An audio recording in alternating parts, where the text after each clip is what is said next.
Geek Insider presents Geek Speak with Matthew Harris and Meredith Lachlan. We cover entertainment, news, and tech with special guest appearances. So sit back and enjoy as we geek out together right now.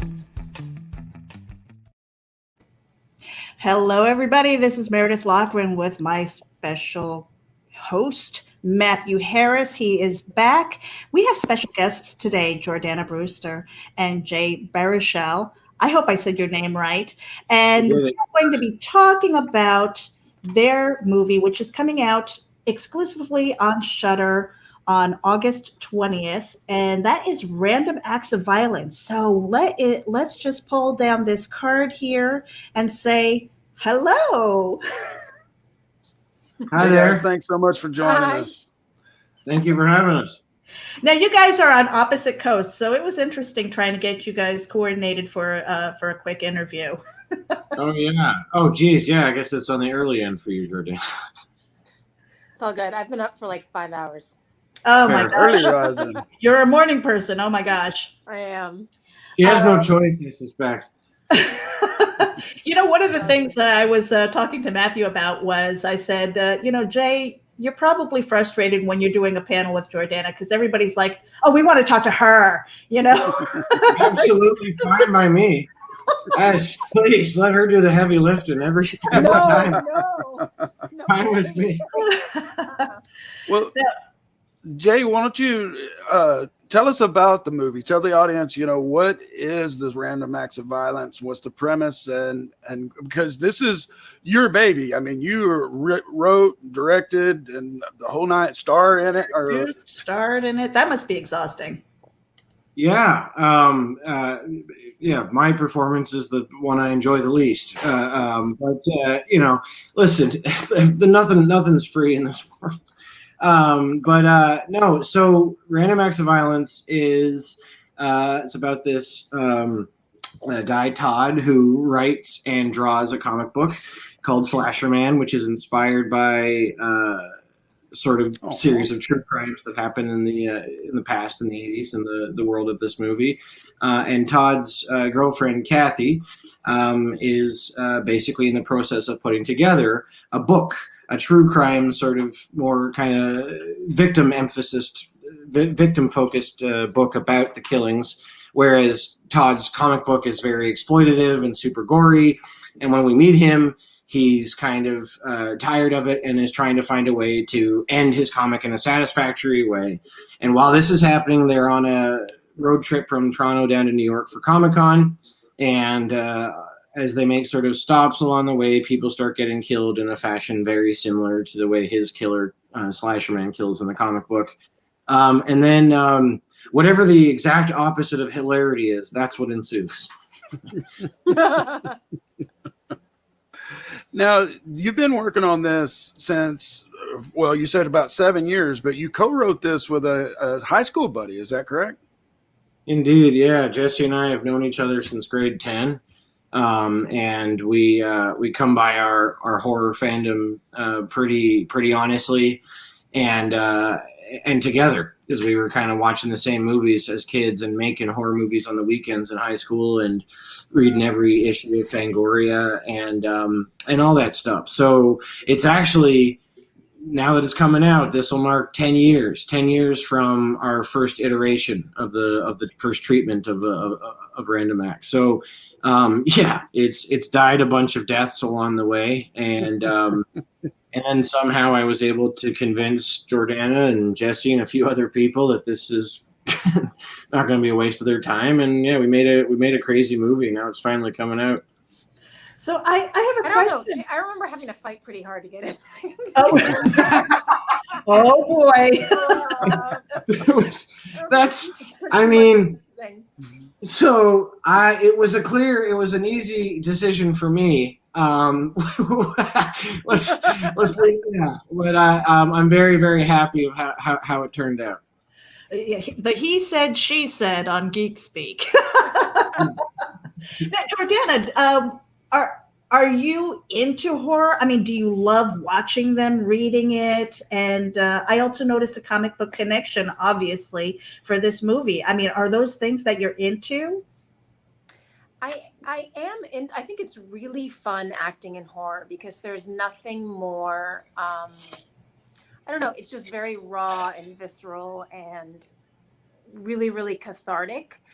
But it was actually a very different experience with Jay because there was also a lot of. I think it was very different because Jay's obviously primarily an actor, and so he gave us room to play, which I wasn't used to. I thought I'd get on set and it would all be, super planned out because we were working on with a tight budget, and I thought Jay would be like super anal about certain things and worried, and he was kind of like, yeah, let's play, let's figure it out. Like, here's the script, but like I'm not married to it. And remember the scenes in the motel and how much fun those were to shoot, and how you let us just kind of go. Like that was really fun. Oh, cool. Good. To be able to have that experience. And so there was just this, Jay was extremely relaxed on set, which I think sort of bled through everyone else. No pun intended. So yeah, it was an awesome set to be on. And I think that's where creativity can sort of reign, is when you're not nervous and uptight and worried about the outcome. You just kind of let things flow. Well, that's super cool. That's what it felt like. Oh, that's so cool to hear because, like, these characters for the better part of a decade were just on paper. And when I finally found them as humans, I think I said it pretty early on. I was like, you guys are the boss of your character now. And I encourage you, I really want you to push back. If I'm telling you, if I or the script is telling you something that doesn't feel like something that your character would do, I want you to tell me, and let's figure out what it would be, because you're now the stewards of these characters, and how and what a cool writing tool that no longer are they just sort of spirits that I'm kind of imbuing the page with. They're now actually they have decisions and imperfections and impulses and all these great things. And so there's like, one of the things I'm most proud of in this movie is the performances, specifically the scene Jordana just mentioned is a really, really strong, I think, argument in a motel room between Jordana and Jesse. And I think it's like incredibly, incredibly truthful. And that's because I think we just like ripped away everything that Jesse and I put in there, my Jesse and I put in there. And we're just like, here, guys, here's the kind of emotional thrust of the thing. This is what I think you give a shit about. This is what you give a shit about. This is where ideally we want to end up. Beyond that, let's just find the most honest way to get there. And because it kind of, thank you. Yeah, I think, well, because I think like if the more accessible and authentic the relationships are on screen, the more people kind of let their guard down without realizing it, the more they're just kind of hanging out with people. Right. And then as shit starts to hit the fan, I suspect it would, in theory, it should land way harder. Yeah. Well, I just want to pop this in real quickly because there you are, kind of sitting back with a beer, but then here you are putting on your other hat, where you're obviously directing and, so that must be really difficult for you because you're popping in front of the camera, you're behind the camera, and then you've got all of these things. It's all of these different hats, very different, very dynamic hats. Yeah. How do you separate that and then stay in character? Yeah. I don't know. I like, I'll say my interest in directing is certainly not a function of my interest in acting. And I like, for whatever reason, people still know who I am, so I can help a movie get going, a little small movie like this, by being in it. So I'll do that. But like, yeah, I hated it. The most fun was like getting to sit at the monitor with my cinematographer Kareem Hussein and then jump into the moment with the guys, with Jordana and Jesse, and mess about with them and then go back and see what we create. Like that's the most fun. That's the stuff I adore. When I was also in the thing, like there are shots in that movie where the four of us are in the car and like I'm in the back seat. It looks like I'm just looking off, but I'm not. There's a monitor at my feet and so there's a lot of Ezra just like in the back seat looking down and it's just me trying to make sure the shot looks okay. But the hardest part, by far the hardest part, is sitting in this room. This is where we cut it. Sitting in this room with my editor, Andrew, God bless him, poor long-suffering Andrew, and having to like stare and be like, all right, so that bit where my mouth was closed for a sec, let's go with that. And where do you think I was cooler? Is that the bit, like, is that a cool way to sit? Is that my hands look okay? Like, humiliating and it very, very humbling. Let me tell you, whatever semblance of an ego you might have is utterly eviscerated by having to watch rushes and dailies of yourself and then fashion them into a performance that people might want to watch in a movie. But like, so to answer your actual question, it was sort of like, I didn't really have a choice. It is what it is. It's just like, sometimes you get to the grocery store and you buy more shit than you can actually carry home and you realize you don't have a car and you just like, well, fuck, like, I'm in it now, so I just gotta fucking figure out a way to do it. Dude, I can't imagine anyone else as Ezra. I really can't. Well, thank you. Thank you very much. That's very nice of you to say. Seriously. And no one knew. And so we didn't get it. So. We haven't had a chance to watch it yet. We just got the screener this morning. I did. What? But I'm not going to say anything. I am going to play the trailer for you guys so everybody who's watching can see what this is about. You have a really good idea and the sense of like the dynamics and it makes you want to watch it. All the goodies are coming. And I just wanted to give a shout out to Shudder because they did give us some permission to play this trailer. So let's do that right now. Good film. I love it. Oh, Jordana, where are you, Jordana? No, going to the trailer though. I have goosebumps all over because there's a certain amount of reality in there that makes it like. I think that's the thing that scares me the most is that holy shit, that can happen. That can happen to any of us. Oh, cool. Jordana, you might want to refresh and come back in. Yeah. But that was just like one of the things that I love about horror is done well is when you can feel like that could happen to me and holy crap. And, and then you're looking over your shoulder and stuff like that. And you're like, I don't want to be on that lonely road in rural country. And by the way, I have seen stores that look like that. Yeah. There's a few of them left. Oh my goodness. That's the goal, I think, is I don't know. For me, I think that there's nothing scarier than people and ourselves, others and us. I think like the only thing possibly scarier than somebody else out there is looking inside yourself and not being psyched about what you find and unpack. Mm-hmm. And this movie kind of tries to play with both of those ideas. And I think like people are far scarier than monsters. And and when you make a person into a monster, I think you kind of you cut away responsibility and it makes it easier to process. And I think that remembering how human a killer is and how human his victim is, that's the key to something interesting and impactful, I think. Mm-hmm. Now, as the co-writer of this, Jordana's camera. Yeah, it was so fabulous. I think we can hear you though, Jordana. Yeah, we can hear you. Yeah, I don't know. We can hear you. It on and off, but for some reason it's not. I don't know. Strange. It's so weird. It is so weird. I hadn't seen that trailer, and it's so good. It is. Yeah, isn't it? It is. That's what I was saying. It when I first saw it, I am a horror lover, and I also like unique stories, and that's why we are the big fans of the indie companies, the indie writers, the indie film companies.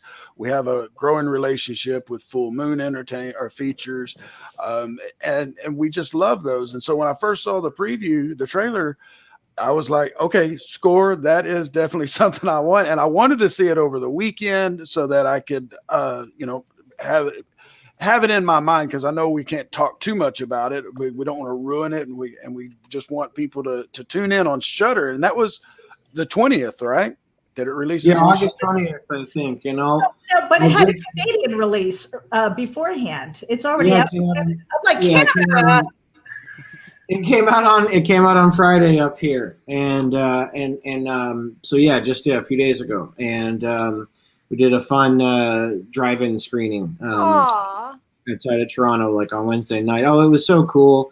It was so neat because I think, like myself included, pretty much everyone there that night, it was their first time being out and about since March, and so Right. And what was really encouraging is it was drive-in, so it was outdoors, but everybody was still wearing masks but everybody was still having a good time and happy to be there and happy to kind of watch this kind of movie. And what was really cool is it's like I'd never been to a drive-in ever because I was a city kid and we didn't have a car.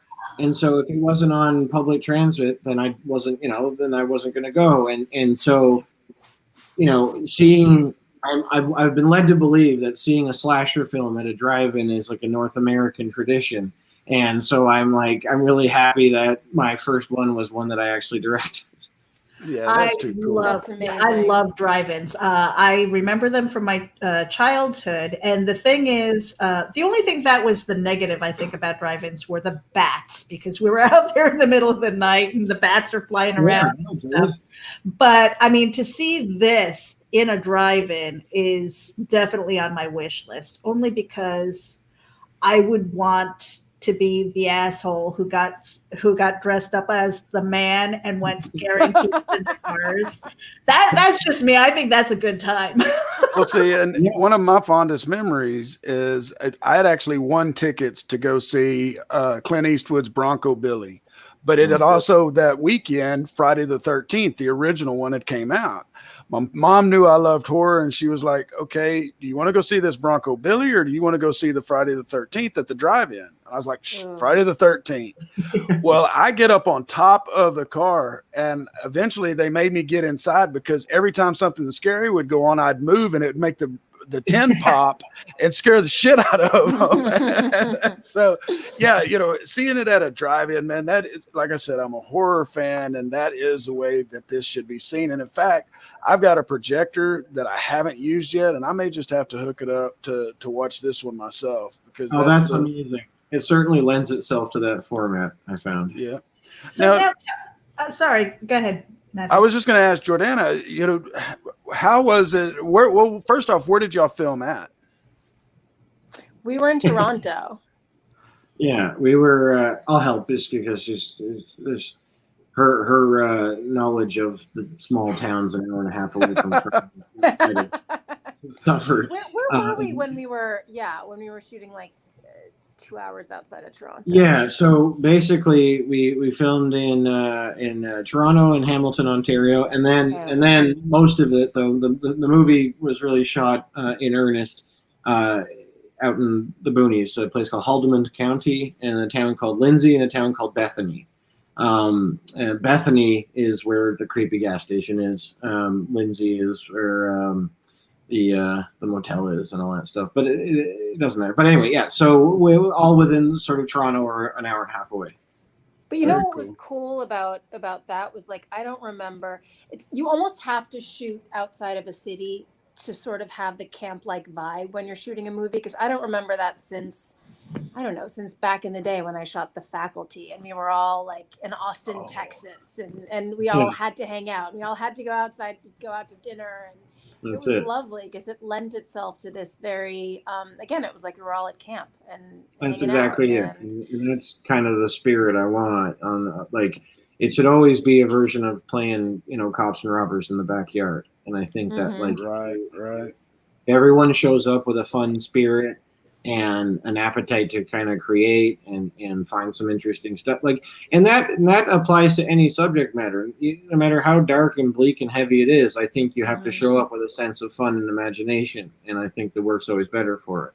And you had sort of a no asshole policy, it felt like the hair and makeup department, like everyone was so cool and everyone was so invested and everyone was so creative. And it was just a really fun set to be on. Oh, I'm so happy to hear that. That's a lovely thing. I wanted everybody to see their fingerprints on the final product. Jordana, had you ever worked in Canada before this movie? No, isn't that so weird? Like That is very weird. Yeah, Wait, I know. really? Crazy. I've been at this for a while, but no, it was the first time. How did you? I wanted to ask about the man, though. What was it like working with Simon Northwood? Because he seems like, and maybe it's Hollywood magic or anything, but he seems like really imposing and scary. I mean, He's a big boy. Yeah. Cardboard cutout behind you, which is like, I need that in my life. I can speak to what it's like directing him, and then maybe Jordana can tell you what it's like acting with Being him. like with him.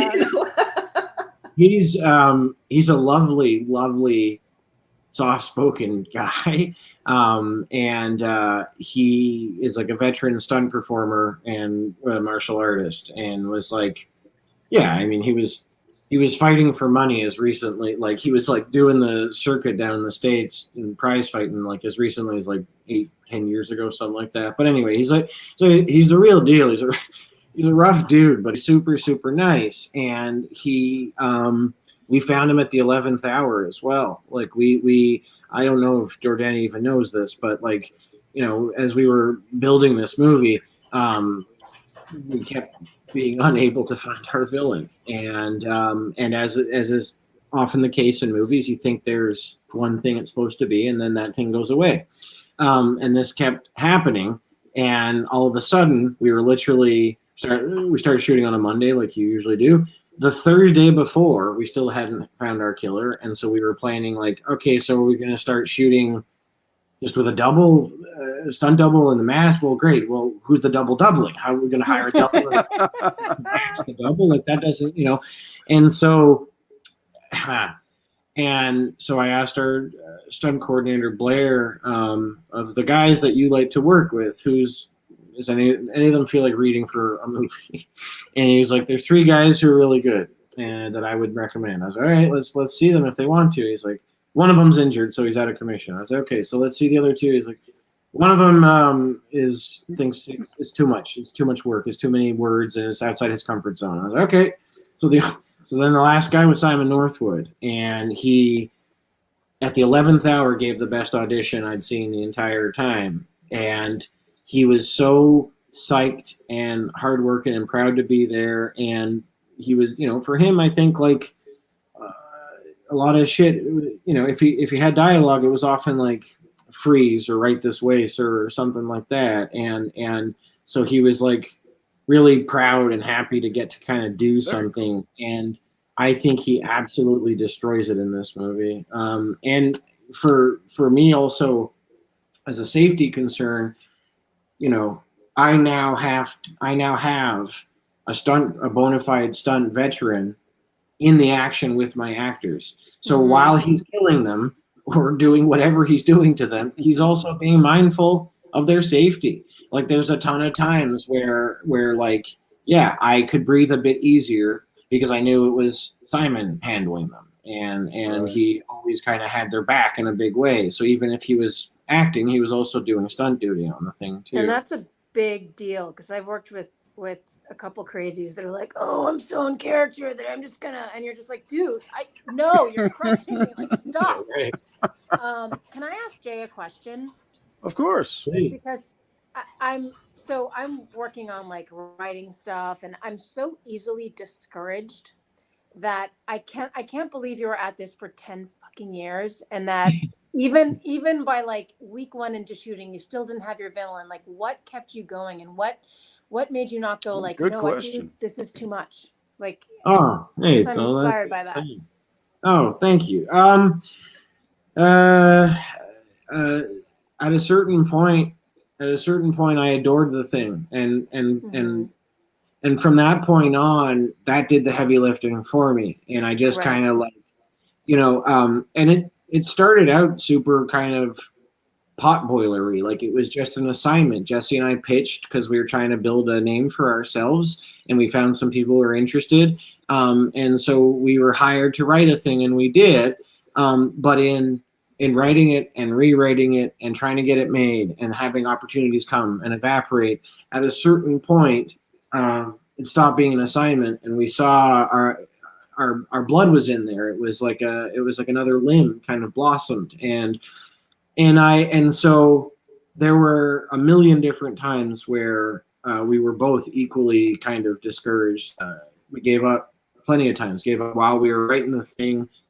Gave up when money came and then went away. Gave up when people showed interest, and then we ultimately realized they saw a different movie than we did. And so it was always this, basically, simple kind of metric that if thing is going to happen, it has to happen this way, and if not, I'd rather it not happen, because not every song needs to be written, not every movie needs to be made, and I'm now there's an inherent sort of we would both rather just do something else than not do it the right way, and we also just kind of like, super simple. We just believed in it. Super hokey. But like I loved the thing and thought what we were kind of doing was worth doing, and that kind of never went away. I love that creative integrity, because a lot of times you have a project and you're like, I just want to make it. I don't care what happens. Yeah. And so that really speaks volumes. That speaks to my heart. Because I love because you inevitably have to narrow or alter or minimize your vision. Like that's just the here's the thing I want, here's people that can help me make it, and we're going to probably however, there's got to be some sort of deal breakers. There's some stuff that would negate the purpose of creating it in the first place, right? And so you're right. When you're fighting, especially if you're making a movie that doesn't have the Harry Potter or Avengers or Star Wars in the title, you have to fucking find a way to get it going. But then you get to that point and you realize that like you make a decision. Can I keep up? Can I play 3-card Monty with this person and tell them I'm making Shaun of the Dead while I'm actually making Texas Chainsaw? And can I, and you read great stories about like Michael Cimino taking the canisters of film and keeping them in his car and not letting LA see what Deer Hunter looked like, and great, fine, that's true. But wouldn't it be better to make a movie with somebody who wants to make the same fucking movies? Right. So concept. That's that. And Jay, do you have any other stories that are cooking in your head that you're trying to get going? Oh fuck yeah! Always, it's always feast or famine, and so I think you kind of have to always have a few different ones. Now that doesn't mean you have an idea for the sake of having an idea, But what I'm saying is, if there's something that I think about and I think, oh, this could be a cool thing, I'm going to put some time and love into it. And then I might have another one of those. And then a friend of mine might be like, oh, hey, I think this might be something. Do you think this could be something? And then all of a sudden there's 3 little kind of things that are like of varying degrees of maturation. And the hope is one of those, if not all of them, get to critical mass and you get to go do it again. And so yeah, there's like, I'll put it this way. Like if somehow like, a modern day equivalent of Howard Hughes came to me and was like, here's $100 million to do whatever you want with, I know exactly the 10 movies I would make. Like, so yeah, absolutely. Very cool. Would you approach it the same way you did this one? hold on, Matthew. I know that we're at the 31-minute mark, and I know you guys have precious time and stuff. I don't know if you're on a circuit. If you can stay, great. If you've got to go, we understand. I think I could manage like 10 minutes if that's okay. Jordana, how about you? Yes, I have to, this is so nerdy, but I have to log my son back onto a Zoom because he's in a Minecraft camp and the little fucker logged himself out. I'm going to do that and I'll be right back. And I'm just going to, and my camera's still not working, but I'm going to do that and I'll be right back. Okay. Okay. Okay. I'll be right back. So then great. We can ask this question. If, you do get the green light for your next movie, would you approach it the same way of acting in it, producing it, directing it, and all of that? Or would you take a seat back? Everything except for the acting. If I never acted in one of my movies ever again, I would be a very happy person. For a few reasons. Most importantly, I don't enjoy it, and I think inevitably one has to take priority over the other, and I don't like that. Yeah, there are going to be moments where my focus will inherently be split, and I'll be doing the best I can. But so if I had my druthers, yeah, I would do all of the rest of it though, because because especially like small movies like this have to happen. If they're going to happen, they have to have somebody willing to risk everything. A small movie can only happen if it's someone's baby, and like what I mean is. Am I willing to mortgage my house? And so that and with any small business, right? And you start a sandwich shop or you get a Subway franchise, like you're probably going to be wearing a few hats until the thing gets up and running, right? So a movie is a small business, and so sometimes the path of least resistance is just for me to do it. I like that. How involved were you in finding the different sets, being that you had such a small budget? I mean, were you out on the road going, yeah, this is what I have in my head? Yeah, like we had our sort of production designer, Michelle Landon, and our locations manager would sort of start sending us stuff. But it was based on kind of, first, so what kind of, here's the script. Oh, wait, we read it. We think it's this. Is that what you're thinking? Well, I'm thinking it's more this. And then production designer Michelle comes in and is like, okay, actually the coolest thing would be this. All right, now let's find a bunch of things that could maybe be that. And so ideally you want a bunch of options for each place. But then also sometimes the requirements of what you need will just trump anything else. So for example, like there's a lot of fire towards the latter part of this film. And that was a very simple, like, who's going to let us burn their fucking house down? And like, we found this beautiful, like 19th century Victorian home out in the country in farmland and lovingly maintained. And they're like, yeah, we got permission. I was like, to burn it down? Yeah. They know the thing they're giving us permission for. Like, we want to light the entirety of their living room on fire. Understand that, right? Because I'm like, and I don't get me wrong, I love the house. I want this. We need this fucking set. But I'm also like, this is a beautiful house. Like, Jordana, did you know that? Well, I remember even the day of, I feel like Jay was still like, yeah, are we sure? You sure? Right? Like, it was just. Yeah. I didn't believe it because I wouldn't let them do it to my house. So I was like so honored and like touched and happy that they would. Like, weren't they visiting too? Wasn't it super awkward when they would like come by? Yes, they were around to a degree. Yeah. And, oh my God. And what was amazing was the firemen. So when you do fire, you have to have like firefighters on set.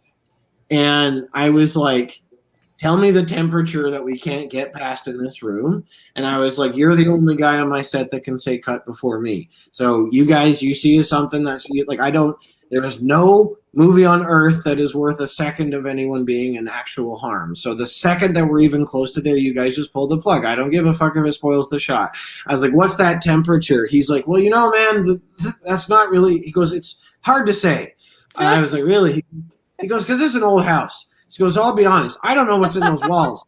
I really don't know what's in those walls, and we're not going to take a sledgehammer and knock them down to see what's in there. So we're going to kind of just guess it a bit. And so the firemen were like, we're going to be on the safe side and call it a bit earlier than we might normally, just because who the fuck knows what might be in there. Anyway, so yeah. So finding locations is one of my favorite parts of the whole thing. I adore it. Yeah, Christian Basil, my good friend from the Legend of the Traveling TARDIS radio show, is tuning in. He says, sometimes you have to burn the place to get the insurance money to pay the mortgage. Yeah, usually I think that's supposed to be unknown origins, not, hey, come on in, Jay, you can burn. Usually there isn't a very clear paper trail. I did want to ask Jordana a question while we still have you, and that is, you've been in movies where you're all glammed up and stuff, and in this one you are clearly not. I mean, you're like blood and guts and stuff like that. I mean, what was that like? It's really liberating when you don't have to be, when it's just like this. I love the blood and I love the dirty hair and I love I was about to say I love being manhandled. That sounded really bad. Exclusive. But there's something really, it's really fun and it is really liberating and I also really enjoyed playing her because whereas in most horror films I'm like the damsel in distress and it's so fucking boring. In this one I felt like I just had my own thing and you were a very empowered, strong character, intellectual, and I kind of didn't agree with what he was doing, and I kind of felt like he was kind of a doofus, although I wasn't showing my hand, and so it was a really fun journey to go on. But no, the more blood, the better to me. All right. Now we are coming up on the end of the show, guys, and there's something that we always ask every guest, and Jordana, will start with you. If you could travel back in time and give your younger self one piece of advice, what would you do? What would you say? I would say chill out. I've always been like way too high strung and way too nervous, and at 40 I've finally relaxed a bit, and I wish I could have learned that lesson at like 25. I got you. What about you, Jay? It would be a similar thing. Yeah, the same thing. That's like getting, I'm 38 and the story of growing up for me has been the story of realizing, distilling my true priorities down to what they actually are instead of being worried about, everything and then some. I had a tendency to be quite a worrywart, and I had bad anxiety my whole life, and pretty much the only 12-year-old insomniac I knew. And so if I could, I would go back and be like, yeah, you can breathe, but also know that you do the thing, that you get there. It's okay. Cause that was part of the thing was a paralyzing fear that I'd never get to become the man that I'd hoped I would be, and blah, blah, blah. And all these sort of shit that I really care about and always worry that something would, step on that or whatever. And so I'd be like, breathe easy and know that, you'll get there. It's all good. Mm-hmm. Well, we could definitely sit and talk with you both, just because you've had such a long dynamic career, both of you, really interesting life paths and things like that. 40 minutes is definitely not enough, but we are going to end the live stream here. If you two can hang out for a little bit, we're just going to do our little intro. And again, everybody, if you are watching, Random Acts of Violence is available exclusively on SHUDDER, and that is going to be available to the US, UK, and Ireland on August 20th. It is available right now in Canada because Canada is special like that. I guess. I don't know. It's a Canadian movie. It's a Canadian movie. No, okay. Gotcha. So Jay has some pull there. All right. Thanks everybody for tuning in, and of course, thank you, Jay and Jordana. It was fantastic. you. And anytime you guys have something to promote, think of us. We'd love to talk with you again. And y'all hang out for just a minute. We'll wrap this up. All right. You want to hit the button? I'm looking for it. You move stuff around on me. I appreciate you guys for taking the time, and everybody who is watching, thank you.